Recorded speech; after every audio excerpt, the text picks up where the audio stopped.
Halo Pak Budi, Bu, kita nggak jumpa, walaupun kami hanya jumpa di media sosial, tetapi sambutan hari ini luar biasa. Langsung ditemani Bapak Gembala, disajikan makanan ala Amerika, saudara ya.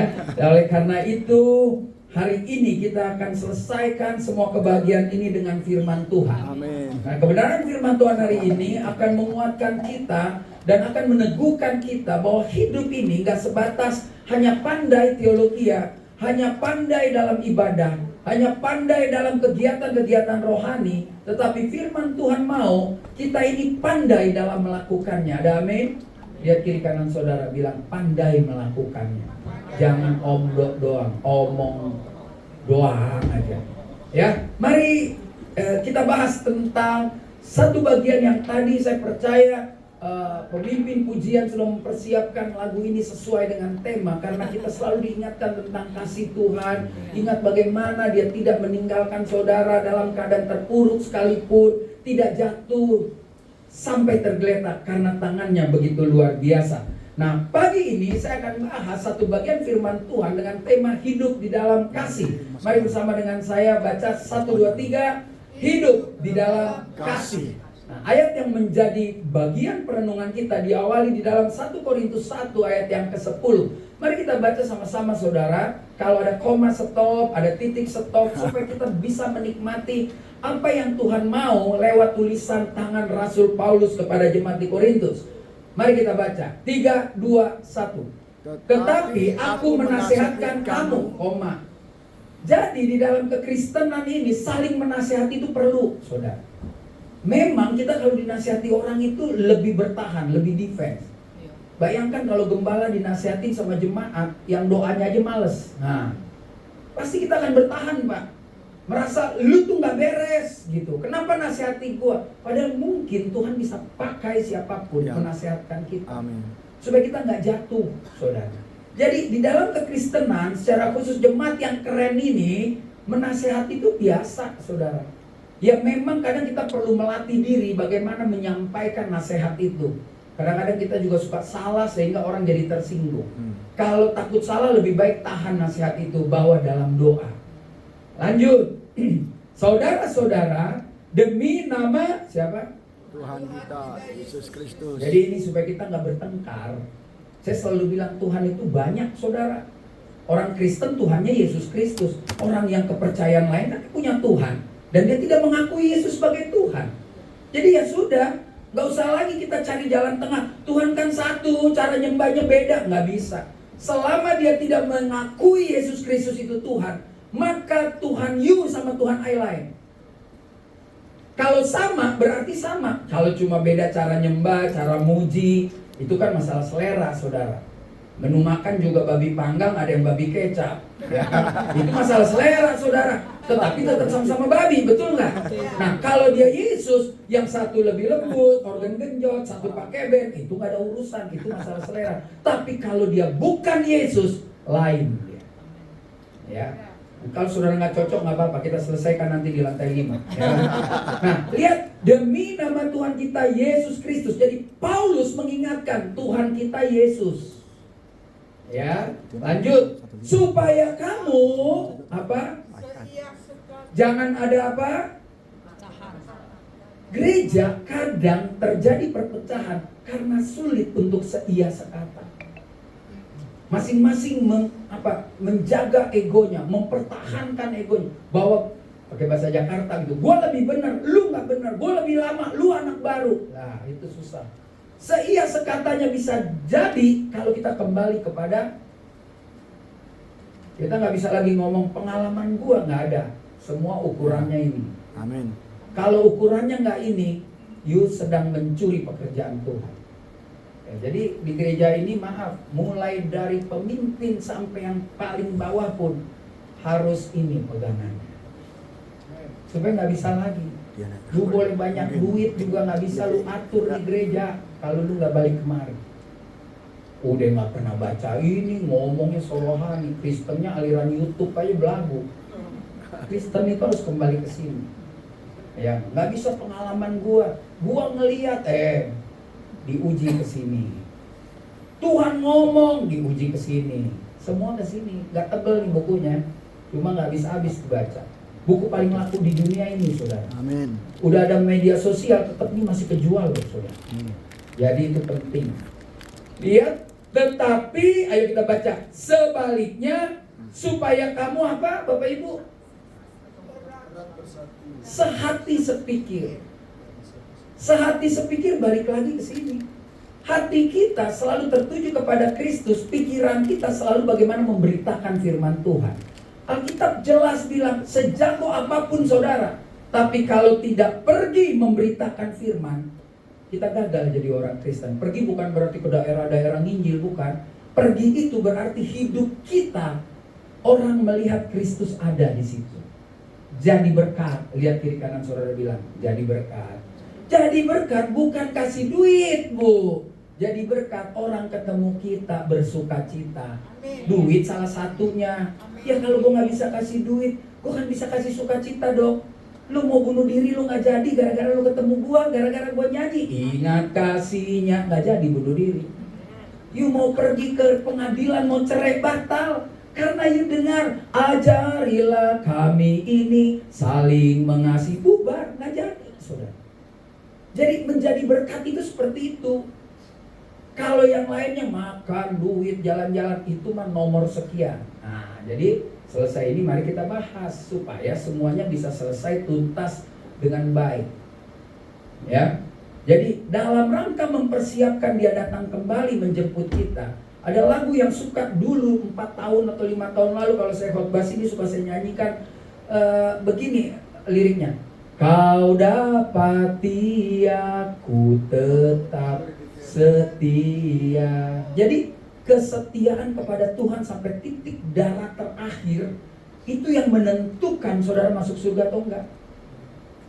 Pengetahuan boleh aja. Karena Alkitab bilang 1 Korintus 13 ayat 1 sampai 13, semua yang ada di dunia ini akan berlalu, yang tinggal hanya kasih. Ya dong. Tadi kan saya ngobrol-ngobrol di atas sama Pak Gembala. Pak Gembala paling keren, umurnya lebih tua dari saya, ya kan? 2 tahun lebih, setahun lebih tua. Bapak 60, saya 59. Ganteng imbang lah. Cuman beda dompet aja, ya kan? Dompet kan nggak ukuran, ya kan? Ada orang juga uangnya banyak, turun tangga nyicil. Saya yakin Pak Budi nggak nyicil, turun tangga kita masih begini Pak ya. Ada Pak 49 turun gini, lu pelan-pelan. Nah ada tuh yang begitu lah, itu yang bahaya tuh. Udah jarang doa, jarang olahraga, nggak minum vitamin, udah berat saudara ya. Nah mari kita akan belajar hari ini. Ada 4 poin yang menjadi jawaban dalam hidup kita sebagai orang Kristen. Ya, yang pertama pertanyaannya, mengapa orang percaya harus hidup dalam kasih? Saya akan berat nih bertanya nih. Sebelah kiri, mana bagian singer tadi nih? Singer coba angkat tangan. Pak Budi, dia pikir dia masuk surga. Dia mati belum tentu nih masuk surga nih. Nah, maaf, tar dulu, jangan marah dulu. Baru ketemu udah marah-marah. Ya main musik, dia pikir mati masuk surga nih 5 menit. Belum tentu. Makanya mari kita pecahkan hari ini. Grup A, grup B.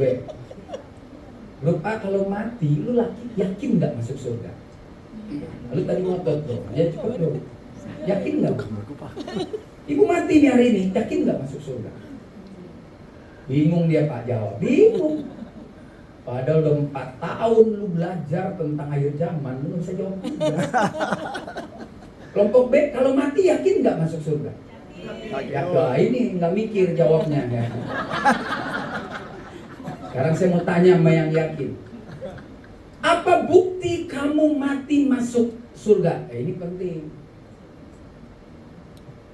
Kan suka ada nih kalau di YouTube ya mungkin 50-50 benar ya kan. Saya diangkat Tuhan, saya lihat hamba-hamba Tuhan di neraka. 50-50 lah. Mungkin dia halu atau benar ya. Tapi kemungkinan besar itu juga ada. Tanyanya, baju kuning, lu bacot tuh tadi. Yakin bukan baju kuning. Kalau ibu udah tua jangan lah, anak udah. Kenapa you bilang you yakin masuk surga? Jawab dong, nggak apa-apa, santai aja, nggak usah tegang. Jawabnya kayak satu dong. Kenapa? Saya tanya nih udah 6 bulan saya khotbah ke semua gereja. Yuk yakin masuk surga, yakin. Buktiin, nggak bisa. Ayo. Karena apa? Keras dikit loh kalau minta uang belanja keras. Apa Pak? Saya anak Yesus. Kapan dia hamilin dulu? Kan ini perlu ditanyakan. Ini anak saya umurnya 21 nih, lo ngomong sorga dicecer lo, tanya apa buktinya anak. Sekarang milenial nggak bisa. Saya ini umur 60, Bapak 60. Kita ini orang gila doa Pak. Anak orang yang 45 ini sama Tuhan tuh masih takut. Besok doa malam, doa. Anak sekarang coba besok doa malam, PR banyak, PR. Beda. Jadi ini beda ini penginjilan. Ayo, ada yang bisa kasih saya satu keyakinan saudara yang di ruangan ini mati masuk surga? Karena Yesus sudah mati, setan juga tahu Yesus mati. Setan aja ngakuin, engkau anak Allah, apa urusanmu sama aku? Tahu dah? Belum waktunya, ayo. Emangnya gampang. Saya sharing nih Pak Ibu Gembala, waktu saya ulang tahun ke-59, saya renungin hidup saya. Saya gak cerita sama istri saya, capek entah kalau berdebat. Saya tanya lagi sama diri saya kalau mati masuk surga gak ya? Karena gue udah 25 tahun nih kerja, saya gak ada bisnis apa-apa, cuma Bapak Ibu. Kalau gue mati masuk surga, bagus. Kalau gue masuk neraka, ngapain tiap minggu? Tiap hari hampir khotbah. Ya kan? Pertanyaannya kan gak gampang tapi sulit. Ternyata gak gampang orang masuk surga. Orang kan cuma bilang gini, terima Yesus masuk surga. Itu dulu tahun 70. Belum ada YouTube, belum dibuka kebenaran firman Tuhan. Makanya dulu kalau nonton di keluarga saya, dulu tahun 70 kita katanya pasti masuk surga. Main judi, capsa jalan terus. Mabok jalan terus. Bukannya gak boleh minum alkohol, boleh. Lo kalau lu lagi keluar negeri, lu dingin, minum 1 seloki, 2 seloki, nggak apa-apa. Tapi ini kalau nggak minum, gua rasa mau mati, ya itu gimana? Tapi dia gereja, dia pelayanan, dia WL, dia singer, tapi dia selingkuh, masuk surga. Nah ini kan pertanyaan-pertanyaan penting. Karena saya kan akan diundang 5 tahun lagi, jadi saya mesti bongkar semua. Ya kan? Soalnya gereja ini sibuk, sampai lupa sama saya. Tapi nggak lupa menunya, nanti lihat lantai 5 setelah ini. Mati 3 kilo udah dikeringkan. Saudaraku, mari kita pastikan hari ini kalau kita mati masuk surga. Dulu memang betul tobat. Kalau kita bertobat lahir baru, benar nama kita tercatat di surga. Masalahnya kita nggak langsung mati seperti yang di sebelah Yesus, Bapak Ibu. Kita masih hidup, masih ada darah daging, masih punya kebencian, nggak suka. Bukan di gereja ini aja, di banyak gereja orang beribadah sama-sama, dengar firman sama, nyanyi sama, kolekte sama, pulang gak salaman banyak. Yang tiap minggu datang ketemu gembalanya, Pak Budi, tadi firman Tuhannya keren deh, tapi saya sulit ngampunin ipar saya, nggak masuk surga. Nggak masuk surga, lo mau doa puasa kek. Sebulan 30 hari, lu mau puasa 35 hari, tidak masuk surga. Mau tahu caranya masuk surga? Mari kita baca. Jadi ngomongnya tuh harus kembali ke sini, saudara. Ya, yuk kita baca pelan-pelan. 1, 2, 3. Aku memberikan perintah baru kepada kamu. Perintah baru. Perintah nih Bu, perintah. Tahu perintah kan? Lu kalau fanfo diperintahin bos, lu nggak mau lu dipecat. Ya kan? Diperintah nih. Baca. Yaitu supaya kamu Saling mengasihi. Terus Sama seperti aku telah mengasihi kamu. Dengan demikian kamu harus Saling mengasihi. Dengan demikian semua orang akan tahu bahwa yaitu Jikalau kamu saling mengasihi. jadi ibu bapak pulang dari sini ngomong sama keluarga, gue dari gereja, gue dari sini, tapi lu masih musuhan, nggak ada gunanya Bapak Ibu. Kalau you mau diakui sebagai orang Kristen, biar orang melihat hidup kita ada dalam kasih. Nggak perlu promosi, nggak perlu di KTP Kristen, nggak penting. Tapi dia lihat hidup kita dalam kasih, sama mertua baik, sama ipar baik, disiu gotiau biasa aja. Ini ditipu 10 juta dari tahun 85 sampai 2025, dendamnya nggak habis. Tapi penyembahan setengah jam, tipu Tuhan itu. Ngeri ya saudara jadi Kristen. Ditipu mesti anggap lunas loh. Ya gue tagih deh, nggak bayar nggak apa-apa. Gak usah, gue tagih lu nggak bayar, gue sumpahin kecelakaan lu. Ya kan, ya habis pak itu uang saya terakhirnya, ipar saya pinjam nggak balikin. Ya lu on, kenapa lu kasih? Udah tau dia nggak ada kerjaan. Dan resiko, Alkitab bilang kalau kau memberi jangan harap kembali. Jadi jelas di sini perintah. Jadi mengasihi itu adalah perintah. Hello, perintah. Kalau perintah mesti nurut. Hari ini diam, semenit diam, renungin siapa yang masih lo benci, ampunin nih hari ini. Nanti lo berdoa, lo sebut namanya Tuhan. Gak usah cari dia, gak usah cari, doain aja. Karena kita datengin orang, Pak Budi, saya mau minta maaf. Kalau dia gak siap, dia marah. Doain aja, supaya hatinya lembut. Nanti dia ketemu baru berdamai. Sorry nih, ini ajarannya standar banget. Tidak bisa mengampuni, tidak masuk surga. Amin. Saudara kalau saya tanya, you yakin masuk surga? Makanya mikir, gue masih musuhin orang gak ya? Kalau kita dimusuhin orang, nggak masalah. Memang Kristen harus banyak dimusuhin orang, supaya dia lebih bergantung sama Tuhan. Amin. Kenapa kita dimusuhin orang? Karena gaya hidup kita nggak sama dengan dunia. Ketika dunia menganggap dosa itu biasa, kita enggak, maka kita akan dikucilkan. Dan itu sesuatu hal yang biasa. Ketika Yesus khotbah di bukit, Matius pasal 5 ayat 7. Bagaimana lihat ayat 1 sampai 12 diawali dengan ucapan bahagia. Bahagia dimusuhin orang. Wih, luar biasa, saudara. Jadi maaf gitu, ya saya berdoa kita semua mati masuk surga. Tapi perenungan saya adalah, saya masih musuhin orang nggak ya? Kalau saya udah nggak musuhin orang, saya berani ngomong, saya yakin masuk surga. Kalau saudara saya nggak tahu. Hari-hari ini orang keren, banyak, wih gereja, pameran berlian, segala macam, nggak apa-apa. Tapi masih musuhin orang nggak? Kalau masih musuhin orang, cuman penuh-penuhin gereja aja. Mikir nih pulang, ngaho-ngaho aja, makan aja banyak, mikir, ampuni orang lain. Supaya saudara bisa berkata, gua yakin masuk surga.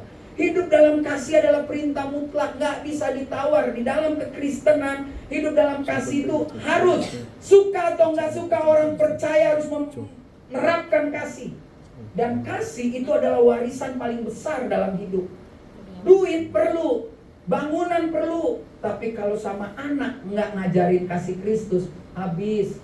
Warisan, saudara boleh baca buku dimanapun, kalau tidak mengajarkan Tuhan pada anaknya, paling top turunan ketiga habis. Anak kita pun banyak duit. Nih Pak Budi ada diberkati Tuhan sama Ibu, anaknya ada 2 ya. Cucu nggak masuk hitungan deh 2 kawin 2 orang, nanti emak bapak mati. Menantu lain-lain karakternya, udah jual aja ribut-ribut. Anak ketiga cuma ngabisin aja naik mobil kebut-kebutan, habis. Generasi keempat gembel, saudara. Tapi kalau kita kasih warisan kasih Kristus, pendidikan yang benar, dikasih berapa aja cukup. Jadi yang pertama, hidup dalam kasih itu adalah perintah. Dan perintah itulah menjadi warisan paling besar dalam hidup saudara. Sekolah tinggi bagus, punya rumah tangga akur bagus, tapi harus fondasinya kasih. Nggak bisa duit, nggak bisa beli kasih loh. Tapi kasih bisa menghasilkan seperti duit banyak sekali. Makanya ada orang makan pecel lele berempat, makan 2 lele bisa happy. Ada orang makan di restoran mahal-mahal berempat 2 juta ribut. Padahal 2 lele berempat bagi 2. Anaknya sampai dilatih gusinya biar kuat, dikasih kepala lele terus. Bapaknya pelit ya, makan terus nah, biar musiknya bagus. Jadi yang pertama, hidup dalam kasih adalah perintah. Jadi jelas jawabannya ya, Ibu WL yang orange. Kalau Ibu yakin masuk surga, maka lakukan perintah Tuhan. Kalau nggak ada. Mau udah di 2015 kan gereja ini, saya ingat saya khotbah ini pas baru jalan sebulan nih gereja. Saya ingat banget. Pak Gembala lagi praktek ke Sumbawa ya, ke sama sahabat saya. Jadi saya tahu siapa nih orang yang bertahan 10 tahun, siapa yang timbul tenggelam, siapa yang mau cuan doang, tahu. Orang lama, orang baru, siapa yang bertahan pada kesudahannya dia yang akan selamat. Itu firman Tuhan. Jadi jelas, kenapa kita harus hidup dalam kasih? Karena itu perintah. Kalau masih tawar itu tidak ada di surga. Karena di surga nggak ada orang dendam. Amin. Di surga nggak ada orang masih nagih utang. Amin. Mati nanti ketemu di alam yang baru, di Yerusalem baru. Mana ada di surga? Kuek, lu belum bayar utang sama gue. Nggak ada. Di surga nyanyi-nyanyi muji-muji Tuhan. Nggak ada lagi. Jadi ingat ya saudara, ini yang keras nih, tidak masuk surga kalau belum ngampunin orang. Amin. Yang kedua saudara, ketika kita sudah ambil keputusan, maka pertanyaannya akan timbul kan, apa yang mesti kita lakukan? Ini gua kan bahasa Jakarta sekali nggak apa-apa ya, yang di YouTube bertobatlah ya, supaya saudara jangan suka menghakimi pendeta, ntar bilang gue lu nggak sopan ya kan. Tindakan apa yang harus dilakukan orang percaya? Apa sih yang mesti kita lakukan agar kita bisa terus bertahan? Kan banyak jemaat ini yang kampungan, kalau pulang cari pendeta terus minta doain dong. Saya belum bisa nih ngampunin, saya belum bisa. Baru seminggu tapi dia bikin lagi, gue kesel lagi. Aduh rasanya lu. Untung aja Kristen nggak boleh. Nah itu nggak bisa.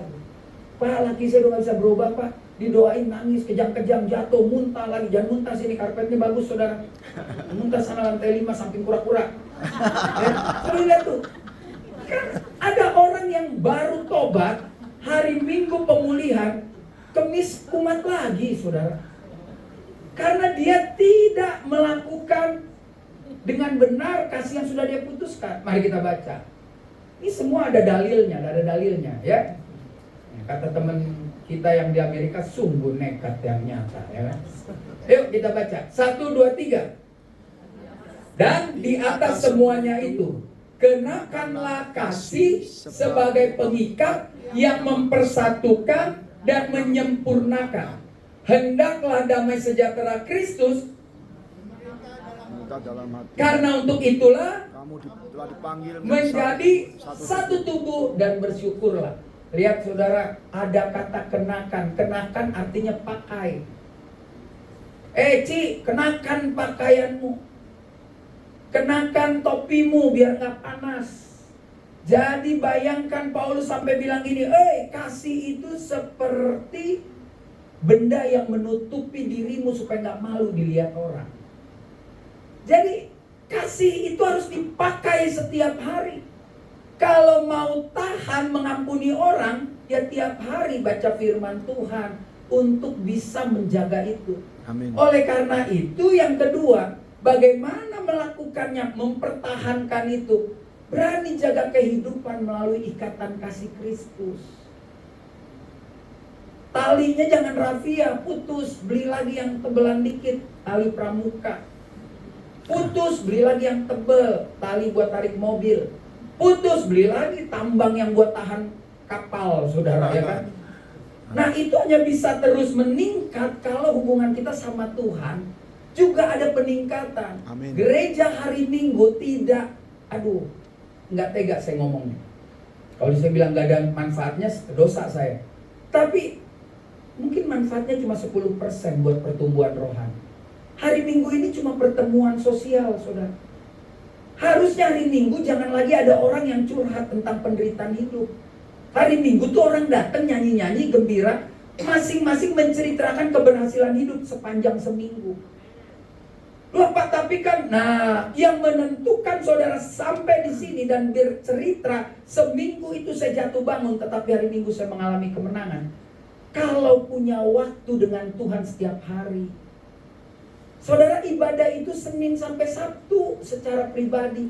Minggu ketemu-ketemu, ketawa-ketawa. Di atas ada air jeruk, ada air putih, ada teh, ada kopi, babi panggang, ketawa-ketawa. Sharing. Alkitab bilang, aku bersuka cita ketika aku mendengar, mari pergi ke rumah Tuhan.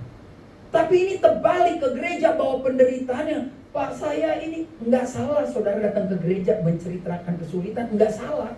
Tapi kalau 10 tahun begitu terus, ini ada yang nggak beres nih. Ini otak udah moyung, tahu moyung? Kagak lempeng lagi. Ya dong, umur gereja udah 10 tahun, yang diceritain itu terus masalahnya. Belum bayar listrik Pak, anak belum bayar kuliah, lu ngapain 10 tahun sama Tuhan, kan gitu. Saya kadang lebih kejam nih Pak Gembala, bantuin orang boleh, tapi ada titiknya dong. Gue bantuin lo dari TK sampai SMP. Oke, lo masih gak punya duit sampai SMP 9 tahun kan. Habis itu gak bisa, lo cari sendiri. Kenapa? Berarti lo 9 tahun gak beres dong sama Tuhan. Orang kalau beres sama Tuhan, sekolah itu kebutuhan. Filipi 4 ayat 19 pasti tergenapi. Jadi maaf ya, kalau kita terus begini, ada stopnya, ada limitnya Pak Gembala. Jangan juga orang pakai kata kasih untuk Dia berlindung di balik kemalasannya. Wah, gereja kan nanti perhatiin, nggak ada. Lu cari aja gereja sono yang mau bayarin lu sampai sarjana. Udah gue bayarin sampai SMP, naik kelasnya juga percobaan terus. Ya kita kalau sekolahin orang terus yang pinter supaya dia cepet kerja, dia bisa sekolahin orang lagi. Kalau yang udah mentok auban, ya ilah, Roh Kudus aja mau nyamperin males. Orang udah mentok palanya nih gitu. Saudara, mari kita lihat, berani menjaga. Makanya Senin sampai Sabtu itu urusan kita sama Tuhan secara pribadi. Karena kita kerja, kita ditipu orang, kita berdoa lagi pagi, kita dicia orang, kita berdoa lagi. Maka hari Minggu yang ada kesaksian Pak Pendeta, kita dicia orang. Tapi saya bilang Tuhan adil, Tuhan. Jadi di gereja itu saling menguatkan. Sehingga di antara ini kalau ada yang belum mengalami kemenangan, bisa mengalami kekuatan. Ini datang 30-40 orang, semuanya datang nangis, repot di gereja. Mendingan tuh pura-pura, tenang aja dari dulu, gue liat makin gede. Masa kita kalah sama pura-pura? Kasih harus jadi pakaian bagi setiap orang percaya. Kasih harus jadi tali pengikat, saudara. Gereja ini bisa kuat kalau kita seia sekata diikat dengan kasih. Amin. Bu, saya kasih tahu, Pak, kalau ada orang konflik di gereja ini jangan ikut-ikutan. Jangan jadi kompor. Kalau lu mau ikut-ikutan, yang berselisih lu selesaikan pakai ini. Emang ini nggak enak nih nyelesain pakai ini. Yang belum mau diselesaikan pakai ini ngerasa dia kok nggak bela gue. Karena di sini bicara tentang kebenaran, dan kebenaran itu harus memerdekakan. Karena di sini harus bicara tentang ya di atas ya, tidak di atas tidak, di luar itu dari si jahat. Jadi makanya gereja jangan ada geng-gengan lah. Ya kalau makan kadang emang gue kalau makan cocok sama dia boleh, tapi geng-gengan. Wah, gue gak bisa deh, dia soalnya begitu dia. Aduh, balik ke sini. Kalau nggak balik ke sini, kacau, kisruh. Makanya harus jadi pakaian dan tali. Gunakan kasih sebagai sarana untuk menyatukan karakter. Ini kan karakter, ini kan lain-lain nih. Sekolahnya lain, ada yang lahir di rumah sakit, ada yang lahir di dukun, ada yang digedeinnya udah normal, makan bagus, ada yang masih lari-lari kejar layangan, ada yang makan seminggu enak juga belum tentu.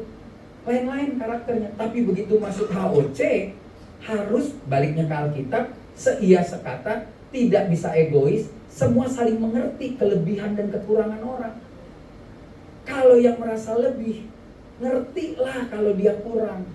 Orang kalau ininya udah mentok, nggak bisa dipaksa ke atas. Tapi kalau yang di atas bisa turunin. Ngerti ya saudara? Ngerti nggak? Lu dari tadi diem aja semua. Ngerti ya? Takutnya lu yang di sini semua gitu. Ya, jadi ingat ya. Lihat, ketika menggunakan kasih Kristus, maka karakter orang itu walaupun sulit tetap harus mengkerucut. Makanya saya bilang suami istri nggak bakal sama. Saya 20 tahun lebih, bapak mungkin 20 tahun lebih. Berkelahi ya tetap aja berkelahi. Berkelahi maksudnya bukan tabok-tabokan. Beda pandangan. Itu selalu ada sampai mati. Karena laki dan perempuan itu berbeda. Mereka bukan lagi dua tapi satu, betul. Mereka satu rumah, satu ambil keputusan. Dan untuk menjadi sama, setiap hari harus berlomba-lomba menjadi sempurna dalam Kristus. Makanya kita sulit dan memang kita belum sempurna sampai yang sempurna datang. Udah 4 tahun kan belajar tentang kitab Wahyu. Kita ini akan sempurna pada saat muka bertemu muka. Jadi jelas saudara, tujuan kita sebagai orang percaya akan semakin mudah tercapai jika dilakukan di dalam satu kasih. Tuhan kita Yesus Kristus, ingat ya. Jadi jangan pakai kasih dunia, kasih orang pinter, kasih buku-buku, kasih kepercayaan lain, kasih Kristus. Ketika dia bilang aku mengasihimu, dia buktikan sampai di kayu salib. Di kayu salib aja masih bilang ampuni mereka. Nah, ngeri nggak saudara? Kalau saya nih yang disalib, udah mau mati, mungkin saya bilang sama anak saya, lo lihat di sebelah kiri tuh yang brewok. Kalau gue mati, lo matiin tuh sampai anak turunan ketiga. Paling gue begitu. Tapi dia enggak, ampuni dia. Kalau pakai bahasa Jakarta, gila banget dia cinta sama kita. Yesus tuh jatuh cinta sama kita tuh tergila-gila. Saya bisa aja tinggalin istri saya, dia juga bisa aja tinggalin saya. Kalau gue selingkuh, dia bisa aja. Tapi Yesus enggak loh. Kita selingkuh, dia tetap mati di kayu salib. Jadi kalau ada yang bilang cinta, ya dialah yang paling cinta. Bahasa kita gaul, tergila-gila dia mencintai kita. Kalau kita enggak, masih berkelahi, dia tidak berkelahi. Kenapa? Karena dia mengenakan kasih Bapa itu. Jadi yang kedua, berani jaga kehidupan. Ingat, kalau lihat mukanya, muka lupa, kurang vitamin nih kecil. Kenapa orang Kristen harus mengasihi? Jawabannya, karena itu Perintah. Bagaimana menjaga perintah itu? Kenakan kasih. Ya kan? Dan mempertahankannya gimana? Itu loh saudara ya, kali ini mikir ya, kayak belanja, ini kayak kuliah nih. Bagaimana mempertahankan itu? Gua tahu itu perintah. Gua mulai pakai hidup dengan kasih, tapi cuma kuat 6 bulan Pak Pendeta. Begitu mertua datang, gue lihat mukanya, aduh sakit hatinya. Gue dulu nggak bisa lupa. Gue dulu kawin, gue dihina sama dia. Dia mah pendeta-pendeta. Gue dulu diusir sama dia. Sakit hati gue. Ya bodoh banget. Orang yang memelihara sakit hati itu orang paling bodoh sedunia. Blow on. Amin. Kuadrat lagi. Lu sakit hati sama orang, orangnya udah lupa sama lu. Kesian deh lu. Saya tipu nih Pak Budi 1 miliar. Saya pergi ke Monaco main judi, beli mobil ganti. Terus dia mikirin saya 20 tahun. Yang stroke dia, bukan gua. Dia ngerti nggak sih? Ini kayaknya bengong-bengong aja. Jadi kalau kita udah ketipu, ya udah, anggaplah kita memang bodoh. Karena waktu itu saya tidak mengandalkan Tuhan. Ya sudah, itu kesalahan gua. Gua ditipu, gua juga nggak mati. Anak gua juga tetap sekolah, hidup gua tetap jalan. Gua kembali lagi memandang salib Kristus. Uang segitu kecil kalau Tuhan mau balikin. Amin. Kecil saudara. Yang aneh-aneh udah sering lah kita dengar ya kesaksian. Jadi udah sering dengar tapi nggak berani lakukan. Apalagi nih ibu-ibu. Kalau ada kesaksian ibu-ibu, suami saya 20 tahun ninggalin saya. Di depan saya ganti-ganti perempuan. Tapi saya berdoa, bertekuk lutut di hadapan Tuhan, nangis. Akhirnya dia pulang di tahun ke-25. Ibu-ibu kan cuma apa? Kalau dengar nih Pak Gembala, hebat dia kuat. Puji Tuhan, haleluya. Maksudnya kalau dengar kesaksian orang, kita mesti sama kuat. Besoknya lakinya nggak pulang, cerai. Ngapain lu denger kesaksian? Gua kan nih wanita bagi Kristus, ya lah gaya.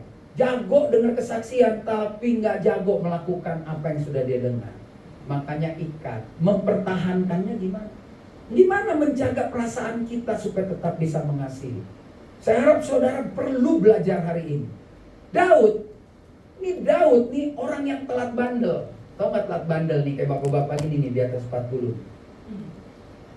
Daud mudanya nggak tukang ganggu cewek. Daud itu mudanya anak baik, jaga kambing domba. Pacaran kagak ada tulisannya. Tapi waktu dia mulai tua, mulai jadi raja, dia bandel. Orang nih kalau nggak ada cian nggak bandel. Begitu ada cian, tuker tambah, handphone nggak apa-apa, bini dia tuker tambah. Lem biru katanya, lempar beli baru. Lihat Daud itu bandelnya udah tua, bandelnya udah punya duit, ya kan? Kan ada harta, tahta. Kalau Daud ini tahta dulu dia dapat, baru dia punya harta. Setelah jadi raja dia punya duit, baru dia ambil tuh bini temennya, temen yang pasang badan loh sama dia. Jangan pikir cerita Daud nggak ada di Indonesia ini. Kalau saya terusin, bini saya suka kasih kode, jangan ngomong kayak gitu. Ada juga pendeta bungkus bini temen, betul nggak Pak? Biar tahu. Dulu dia blow on, bodoh-bodoh naik motor bebek. Terus begitu jadi pendeta, punya duit, mobil, ganti juga lem baru, lem biru apa? Apalagi jemaat kalau pendetanya begitu, nggak punya duit aja ganti, nggak tahu diri. Wih, ngakak gede, pernah korban. So ayo kita baca Mazmur 133 ayat 1. 1, 2, 3. Nyanyian Siara Daud. Sungguh Alangkah baiknya dan indahnya apabila saudara-saudara diam bersama dengan rukun. Saya nggak mau nih Pak Budi kalau saya pulang mereka auban nggak pintar. Ulang. Kenapa orang Kristen harus mengasihi? Apa jawabannya Bu, Pak? Perintah. Ini masuk surga nih. Terus Bagaimana menjalankan perintah itu? Kenakan kasih. Masuk surga lagi. Nah yang ketiga, supaya kasih itu langgeng, tahan panjang, belajarlah dari Daud. Daud itu sampai mau matinya, nanti baca Alkitab, berada dalam tekanan hidup.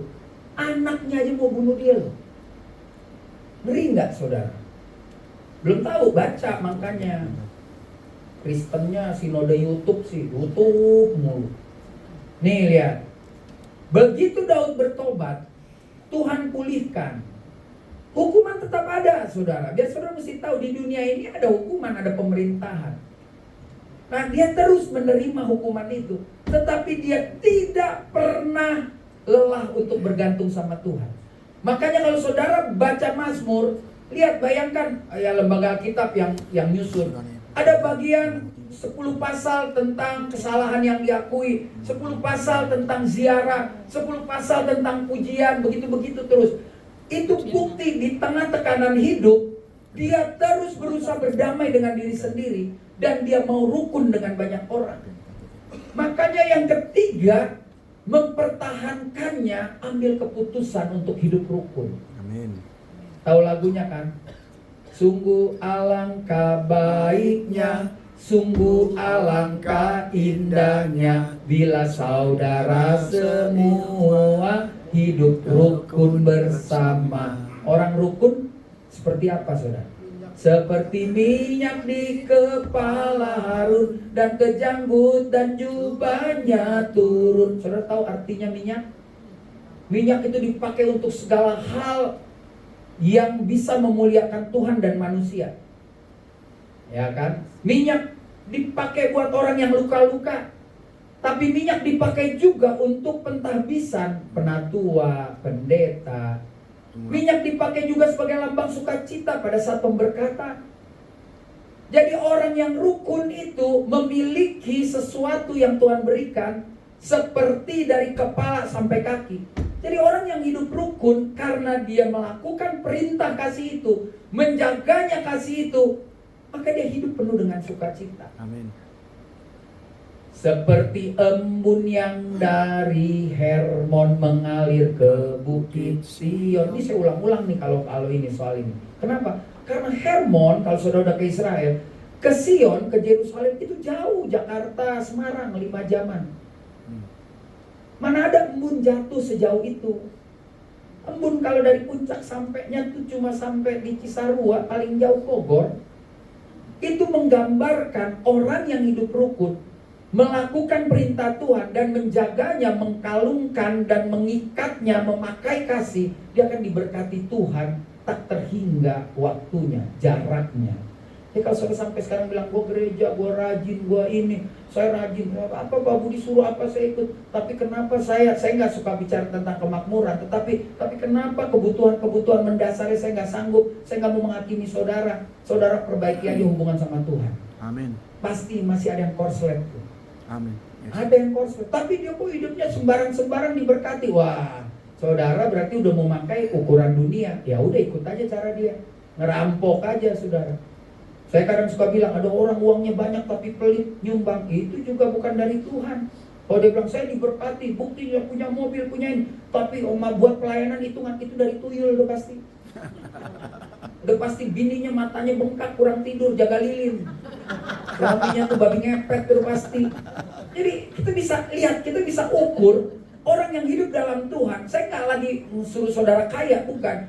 Tapi dia tidak ada hitungan sama Tuhan. Dia nggak pelit, tapi bukan berarti bodoh. Dia tahu membantu kapan tidak, kapan karena ada hikmat Tuhan. Jadi ambil keputusan untuk rukun. Bapak Ibu hari ini rukunlah. Bertengkar biasa dalam rumah tangga, berdebat, marahin anak, ribut nggak apa-apa, tapi jangan sampai pecah belah dong. Karena masing-masing kan didasari dengan ini. Marah karena dasarnya ingin supaya lebih baik, bukan marah untuk menjatuhkan. Tapi kan banyak jemaat kampungan, bukan jemaat yang di sini, bukan HOC yang di Greenfield Pak, di Zambia, di Meksiko. Ditegur marah, keluar ngajak temen, yang gereja ini nggak benar. Ntar di mana-mana masalah balik lagi. Kan ini yang repot dalam hidup ini. Pak, konflik itu biasa. Tetaplah berdamai dengan diri sendiri. Tetaplah jaga kerukunan. Waduh, bangsa ini udah ada rukun tetangga, rukun warga, masih aja nggak rukun. Hidup dalam kasih Kristus akan terlihat dari tingkat kerukunan yang diperlihatkan orang percaya. Saat orang percaya yang rukun akan mendatangkan berkat nyata, kehidupan pribadi sekaligus menjadi berkat. Jadi orang rukun itu pasti diberkati Tuhan dan menjadi berkat. Duit jangan ciak sendiri, mati lu duit ciak sendiri. Hidup rukun akan membangun rohani orang percaya serta mendatangkan semangat kebersamaan dalam membangun rohani. Jangan lupa follow TikTok saya, Bapak Ibu. Ya, jadi lihat, Daud sampai bilang, sungguh alangkah baik dan indahnya bila saudara semua hidup rukun. Mulai hari ini hidup rukun, Bapak Ibu. Sekolah bagus, belajar Alkitab bagus, datang ibadah tengah minggu bagus, pokoknya semua bagus. Kegiatan gereja ini saudara ikut. Jangan, saya nggak larang saudara pergi ke gereja lain, tapi belajarlah bertumbuh di satu gereja supaya saudara nggak pusing dengan banyak ajaran. Di sini Pak ya, Pak Budi, kalau di sana keren loh, nyanyinya wah begini. Pak kalau di sana ya khotbahnya begini, pusing sendiri. Karena untuk bertumbuh itu sederhana. Ya saya selalu bilang di gereja manapun, setialah di mana kau bergereja, ikuti aja programnya, bertumbuh. Karena semua gereja dibangun atas dasar firman Tuhan. Kalau dia melenceng, habis gereja itu, udah gitu aja. Kalau masih melenceng pribadi, orang, satu dua itu biasa. Tetapi dasar gerejanya ini nggak bakal bubar. Nggak bakal, saudara. Jadi kalau sampai bubar, berarti mungkin sudah lari dari sini. Oleh karena itu, yang ketiga, menjadi jawaban kita. Gimana sih saya mempertahankan keluarga saya? Bagaimana saya mempertahankan koinonia, persekutuan ini? Rukun. Bu ibu nih khususnya, bukan bapak-bapak. Kalau bapak-bapak mah udahlah, moyung lah. Bapak-bapak kan begini aja kita udah beres, Pak Budi. Pak Budi dari dulu juga pakai jas hitam aja selesai kita ya. Ibu-ibu loh ke gereja bisa. Lo lihat deh Ci, kagak cocok tuh pakaiannya. Ibu-ibu tuh, ibu-ibu. Sok pede banget. Udah gak cocok, mukanya lebar, dimerah-merahin lagi rambutnya. Bulu matanya tuh tau gak kepanjangan. Mesti lihat dong Ci, mata lu kan rada sipit, bulu matanya tuh jangan yang 1 senti. Tuh perempuan tuh. Kalau laki Pak ya kita jasa aja, hitam udah. Dalamnya cari aja diskonan matahari, beres. Rukun. Nggak sama, karakter kita nggak ada masalah. Tetapi semua akan mengkerucut. Di dalam pembinaan rohani di sini, engkau dibawa untuk seia sekata di dalam Kristus. Itu mesti tahu, saudara. Selanjutnya, Pak Budi bilang di sini kalau ibadah katanya 2,5 jam. Kali ini lumayan lah. Saya khotbah paling 1 jam. Karena saya kalau kelamaan takut keras juga tuh panggang. Hei, ketawa lu urusan Cia. Dasar. Hidup ini bukan daripada roti saja, ya kan? Tapi dari setiap firman Tuhan. Ada ayam panggang garam. Tua-tua jangan, ntar darah tinggi lagi, urusan lagi. Yang terakhir, saudara. Nih. Siapa nih yang paling sini? Ada nih. Ini orang Israel semua. Terakhir, sikap seperti apa yang harus diperlihatkan orang percaya. Jadi kan gini, 3 itu urusan kita pribadi. 4, kita jadi berkat. Bagaimana mau jadi berkat? Makanya Pak Budi kalau ada perjalanan PI emang mesti disaring, nggak bisa semua ikut. Nggak bisa, jangan tersinggung kalau nggak lolos saringan. Saya suka udah lihat, apalagi maaf banget yang udah tua. Kalau udah jalan ngegeser nggak usah ikut PI lagi. Betul Pak Budi. Orang ini di dalam, saya waktu kuliah ya, saya kan S1, Pak Budi S2, mungkin lebih tinggi ilmunya ya kan. Penginjilannya ada 2, perkotaan dan pedesaan. Ada orang dipanggil 2 bagian Tuhan, di kota dia main, di desa dia main. Tapi ada orang yang mainnya di kota, dia nggak bisa main di desa. Ini jangan kecil hati. Kita juga nggak boleh bilang, lu aja kalau pelayanan ke Semarang aja mau loh, giliran ke Kalimantan dalam nggak mau. Ya memang dia nggak dipanggil di situ. Tapi ada orang panggilannya perkotaan, sok-sok ikut ke desa, itu nyusahin satu tim. Pernah ngalamin nggak Pak Budi? Jam 2 bisa bangunin lo 20 orang. Cici bangun dong kemana? Gue mau ke WC takut ada kecoa. Nah, itu susah, nggak bisa. Jadi jangan asal ikut. Kalau dia dipanggilnya pelayanan ke perdesaan puluhan tahun, dia nggak bisa masuk di kota. Karena dia akan jadi hakim. Enak aja pelayanan di kota, makan-makan es krim. Kita kalau di desa, nah itu juga mesti hati-hati tuh. Dibawa ke hotel, makan pagi, makan bebas, norak. Flu dia, malah flu, makan enak flu. Karena biasa makan gak enak. Nah ini penting saudara dalam hidup ini. Jadi kan saya senang loh gereja ini ada PI ya, pergi kemana-mana. Ya harus diseleksi, lu gak bisa. Lu ke desa gak bisa, lu modern. Kota juga gak bisa, jadi gue ngapain dulu jaga gereja aja. Lu ikut kayak cuma menu-menuin porsi aja, lu doa pagi kagak bangun. Ya enggak, ada yang kesurupan lo kabur. Ya, satu tim kan ada pak gitu pak. Ada manifestasi, dia malah kabur. Dia gue gak berani, ngapain lu ikut? Gitu ya, jadi itu penting saudara ya. Itu sedikit aja menyimpang dari tema khotbah. Karena saya lihat banget di sini gereja ini buat penginjilan mandiri lagi. Ya saya lihat Bapak kayak mandiri kan, nggak butuh kayak gabung yuk kita gini. Gue sekian urunan, nggak, nih pergi bagus. Jadi mulai hari ini juga mesti ada tuh ibadah tengah minggu tentang penginjilan.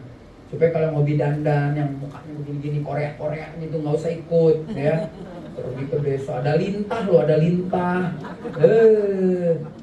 Udah maaf ya 65 kan udah kurut sedot lintah dicabut kulit ngikut. Tadinya rombonganmu doain orang jadi doain tim. Pak nggak jadi doain desa situ kagak, anggota gue 2 nih udah mau mati jadi dia yang gue urusin. Jadi tahu diri ya, kalau Pak Gembala punya program pergi pelayanan yang masih strong, yang masih kuat, yang muda tiang doa aja di sini. Kamu dapat oleh-oleh lah, bingka gitu ya. Kalau ke Bangka dapat babi lah ya. Yang terakhir saudara, ini penting banget. Karena kemunafikan juga terjadi di dalam hidup ini. Ini nasihat buat kita nih hamba Tuhan. Karena kita juga bisa terjebak. Munafiknya kita bukan kita siapkan, tanpa sadar kita juga jadi orang munafik. Ini yang paling bahaya. Mari kita baca pelan-pelan. 1, 2, 3. Hendaklah kasih itu jangan pura-pura. Jangan sancipa, jangan 378, jangan tipu-tipu, jangan depan Pak Gembala salam, Pak Gembala, Bu Gembala salam, gitu lewat. Ya gue malas aja lihat dia, cuma ya udahlah.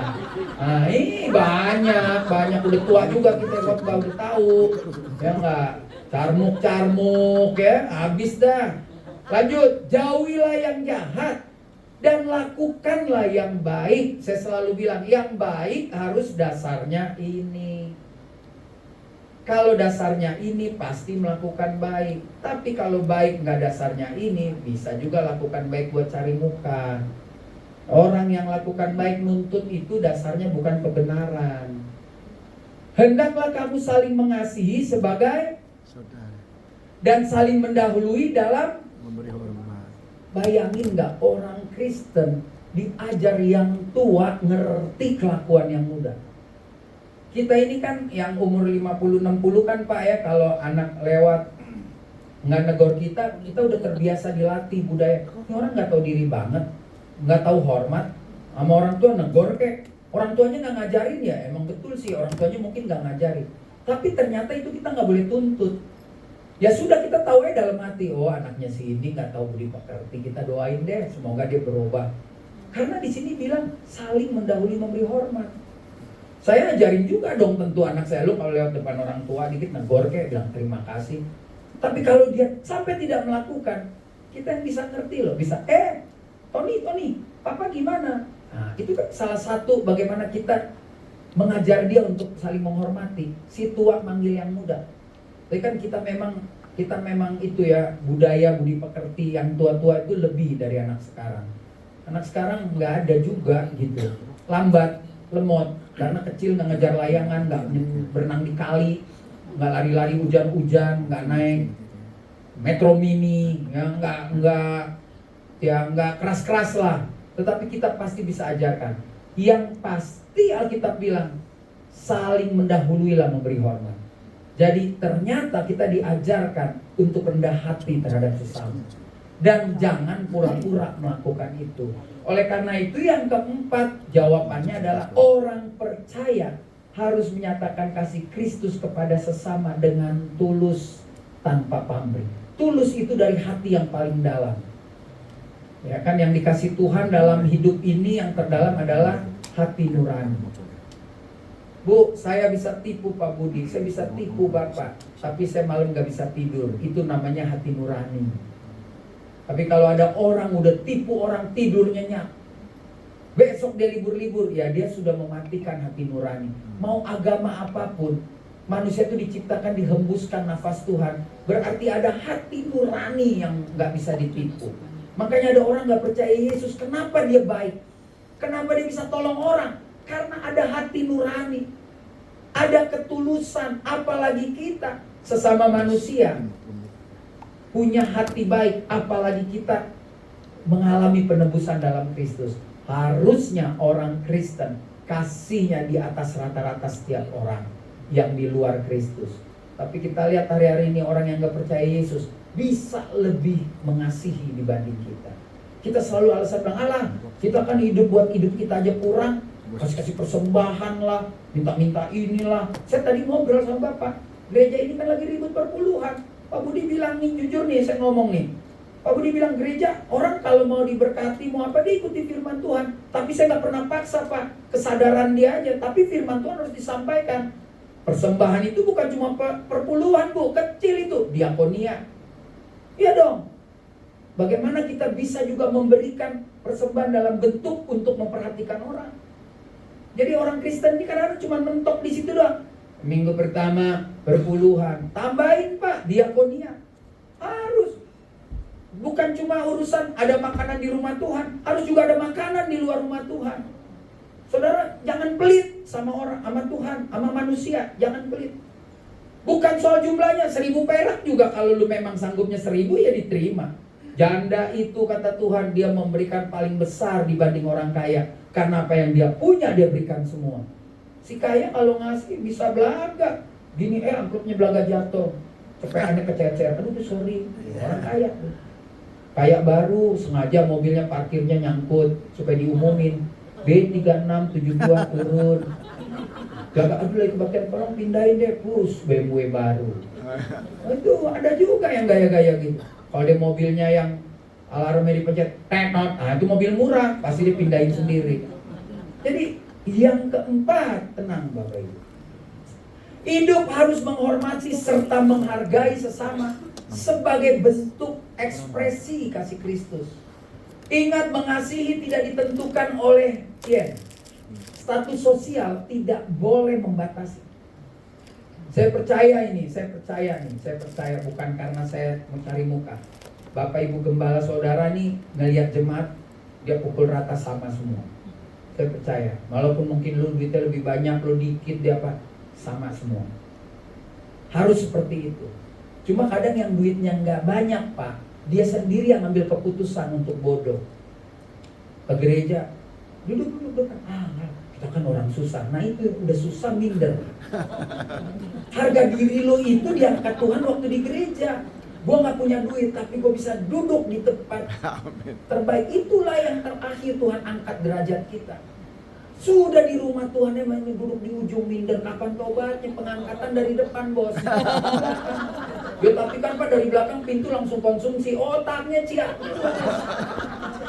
Makan aja, makan masuk neraka. Sekarang orang yang gede-gede sulit masuk surga. Oke, kalau kebakaran, kalau tahun 70 yang diangkat gede-gede TV ya kan, masuk surga tahun 70 gede-gede. Sekarang kecil-kecil, begitu kebakaran kan ngambilnya berangkas doang. Nah, itu pengangkatan lagi api ya kan, nanti jangan-jangan Tuhan datang, ini berat nih, Petrus nggak kuat nih, yang kecilan aja deh, gitu bahaya. Tapi itu bercandaan. Soalnya anak saya gede, ntar main. Kalau dia bilang, papa khotbah gue gak diangkat. Masuk surga, keluarga pendeta Reo semua. Hidup dalam kasih. Amin. Jadi lihat, praktekkan dengan tulus. Jangan ada dusta di antara kita. Semua terserah padamu, aku begini adanya. Ku hormati keputusanmu, apapun yang akan kau katakan. Hari ini saudara, paslah 1 jam lah ya. Hidup dalam kasih didasari 1 Korintus 1 ayat 10. Ini harus diingat saudara. Tetapi aku menasehatkan kamu. Ada nasihat ya, ingat ya. Di gereja harus ada nasihat. Firman Tuhan nasihat. Pujian pun kadang-kadang menegur kita. Jadi kalau dinasihati gembala, udah tahan-tahan. Kalau dengar hari itu lu sakit hati, tapi lu renungkan itu bagus untuk pertumbuhan rohani. Amin. Gak ada gembala nasihatin orang mau ngancurin orang mati, nggak mungkin. Memang sakit nih kalau dinasihatin pakai ini, sakitnya tuh di sini, sakit saudara ya kan. Demi nama Tuhan kita Yesus Kristus supaya kita seias kata. Mulai hari ini saya sekata ya. Saya percaya kalau saya tanya sekarang saudara, mati masuk surga nggak? Saudara harus bilang masuk surga. Kenapa? Karena saya jalani perintah Tuhan. Saya mau hidup dalam kasih. Saya mau jadikan pakaian. Saya mau rukun. Lalu yang terakhir, saya mau bagikan kasih. Maka kalau ditanya siapapun, mati yakin masuk surga? Masuk surga. Saya nggak ada musuhin orang lagi. Kenapa? Karena bagiku hidup adalah Kristus, mati keuntungan. Karena hidupku bukan aku lagi, tapi Kristus yang hidup dalamku. Beri tepuk tangan yang meriah buat Tuhan. Mari kita bangkit berdiri. Kita katakan, ajarilah kami ini Tuhan, saling mengasihi. Ajarilah kami ini Tuhan, saling mengampuni. Haleluya. Naikkan lagu ini saudara. Kalau Tuhan ingatkan kepadamu orang-orang yang masih kau gak suka, marah, dendam, benci, dalam doamu secara pribadi sebut namanya, ampuni dia. Katakan, kasih pasti lemah lembut, kasih pasti murah hati. Amin, haleluya. Kasih pasti lemah lembut, kasih pasti memaafkan, kasih pasti murah hati, pasti murah hati, kasihmu Tuhan. Sekali lagi katakan, kasih pasti lemah lembut, kasih pasti lemah lembut, kasih pasti memaafkan, kasih pasti murah hati, kasihmu Tuhan. Katakan, ajarilah kami ini saling mengasihi. Ajarilah kami saling mengampuni. Ajarilah kami ini kasih-Mu ya Tuhan, kasih-Mu kudus tiada. Sekali lagi katakan, ajarilah kami ini saling mengasihi. Oh, ajarilah kami ini Tuhan untuk saling mengampuni.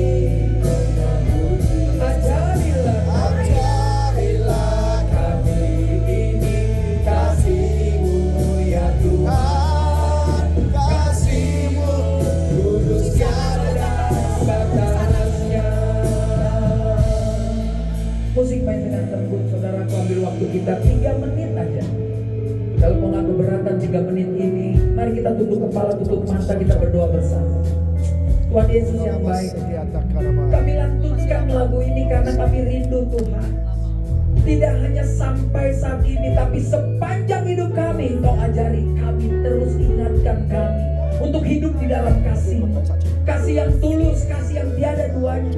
Kami tahu kami masih jauh dari apa yang Tuhan harapkan, tapi firman Tuhan ingatkan kami semua. Saya sebagai pemberita firman, mungkin Pak Budi sebagai gembala, pemimpin pujian, singer, pemain musik, penerima tamu, semua yang ada di sini. Tuhan kembali ingatkan, kita tidak mungkin ada di surga kalau kita tidak berani lakukan perintah Tuhan. Mari mulai lakukan perintah Tuhan. Mari mulai mengasihi, agar dunia tahu kita pengikut Kristus, kita murid Kristus, karena kita hidup dalam kasih. Saudara, kalau itu janjimu hari ini, engkau siap hidup dalam perintah Tuhan, tunduk kepala, tutup mata, taruh tangan kananmu di dada, kita berdoa. Berdoalah dengan bahasamu sendiri. Katakan, Tuhan, aku mau hidup dalam kasih-Mu. Aku gak mau kehilangan surga yang sudah Tuhan sediakan bagiku, hanya karena aku gak mau jalankan perintah-Mu. menguatkan orang-orang yang masih kau benci. Kau terlalu marah dengan orang itu. Kau terlalu sakit dengan orang itu. Doakan sambil kau taruh tangan kananmu di dada. Ampuni mereka. Ampuni mereka, saudara. Jangan jadikan hari Minggu ini menjadi ibadah rutin biasa, tapi inilah hari di mana engkau bersukacita, engkau dipulihkan, dan besok masuk pada pekan berikut bisa masuk dalam rencana-rencana Tuhan sepanjang pekan, sehingga minggu depan pun kau akan bercerita tentang kemenangan demi kemenangan. Tapi lepaskan dulu pengampunan bagi orang yang menyakitimu. Bertahun-tahun mungkin kau dendam, kau benci, kau ditipu, kau didustai, dihianati. Stop, hari ini selesai. Dan mulai pakai kasih, kenakan kasih, ikat kasih itu dalam hidupmu.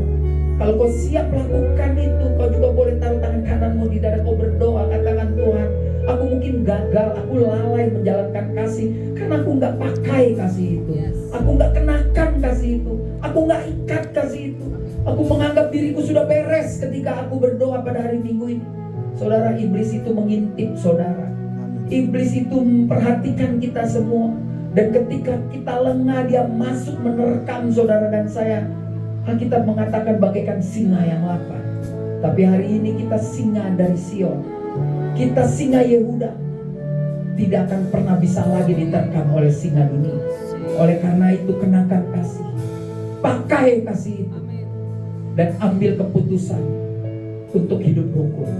Apapun masalahmu di rumah tanggamu hari ini, di kantormu, di sekolahmu, di pergaulanmu, kehidupan sosial.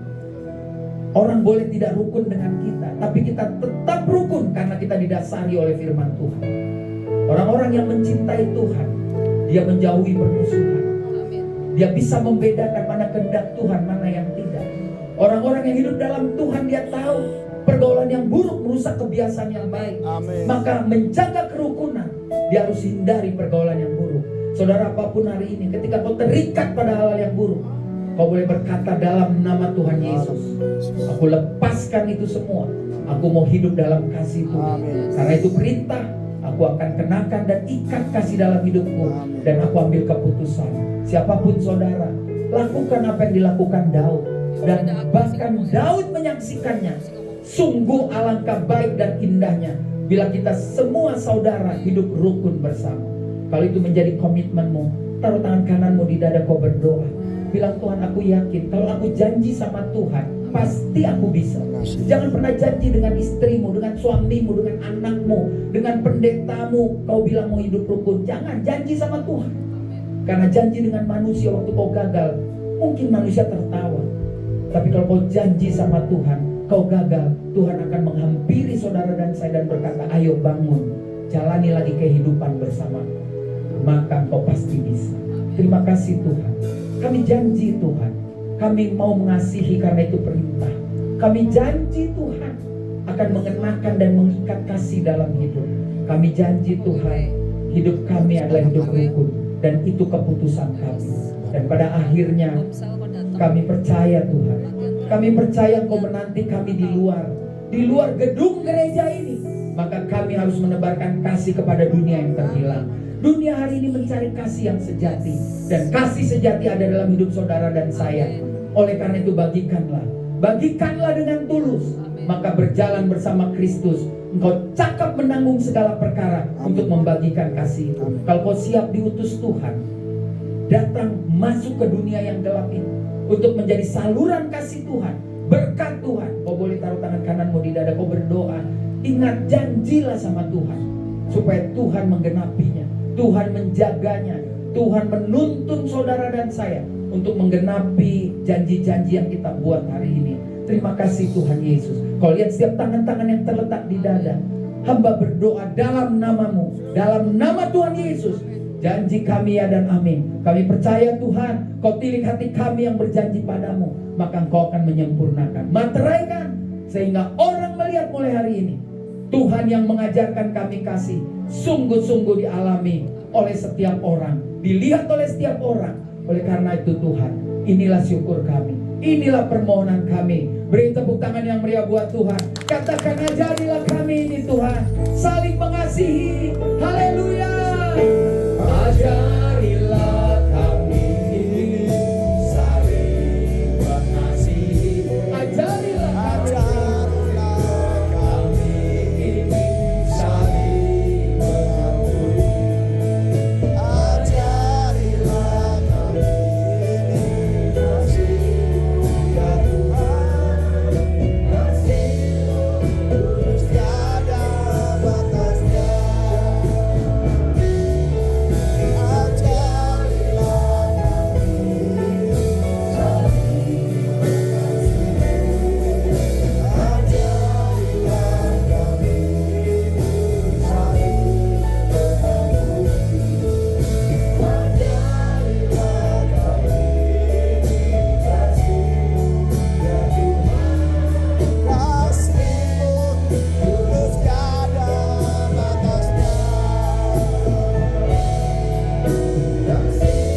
berkati kami.